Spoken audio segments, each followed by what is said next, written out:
ये देखो जी, ये पहाड़ियां ने, इजिप्ट दियां पहाड़ियां भी इसी आख्या जाता है। कितनी उच्ची पहाड़ी है जिधर अस झूटा लेने की कोशिश करके टुटी नहीं जा।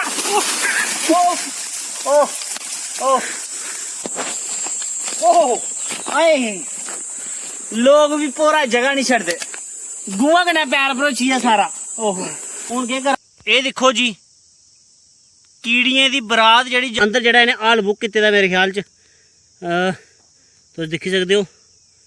इस वीडियो की स्पॉन्सर कीते दा रीलोड मैंसवेयर ने, जेह्ड़ी की है अपोजिट CRPF गेट बंतलाब, ते मोबाइल नंबर ऊपर दिते दा। सस्ते ते अच्छे कपड़े दुकान। मुश्क आ रही है मुंह च, बोर्श करो ना। बोर्श कर लैने आ। बोर्श आंदे है, एक मिनट रुकी आओ। बोर्श भी आंदे है।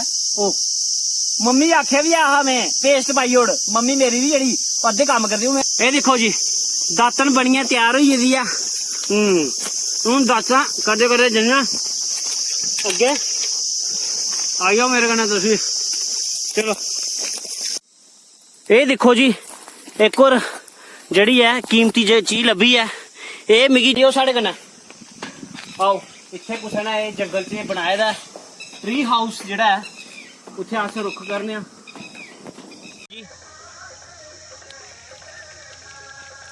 अग्गे जेह्ड़ी थोड़ी थोड़ी बलदी लब्भा दी है, पूरी बली जानी है थोड़े चिरै च। बस मिगी थोड़ी जी फूक मारनी पौनी है। जै डुग्गर जै मां डोगरी दोस्तों।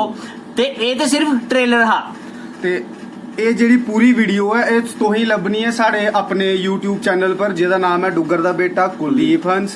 ते एदे च असें होर भी ज्यादा एडवेंचर कीते दा है, ते कन्नै मौजू भी। बिल्कुल। ते इस वीडियो की पूरा दिखने लई कल 11 बजे YouTube चैनल पर जरूर दिखियो, ते लाइक कमेंट करियै जरूर सुनायो। ते अग्गे लाइक कमेंट शेयर तुसें जरूर करना है, क्योंकि इत्थों सानू पता लगना है कि तुसें ये वीडियो किन्नी पसंद आई है। अगर ये वीडियो तुसें पसंद आई ते एरा पार्ट 2 जेह्ड़ा ओह् भी अस जरूर बनागे। बिल्कुल जी। ते आखिर जब अस इयै आखना चाहगे, इस ट्रेलर दी भी तुस मते कोला मता शेयर करो।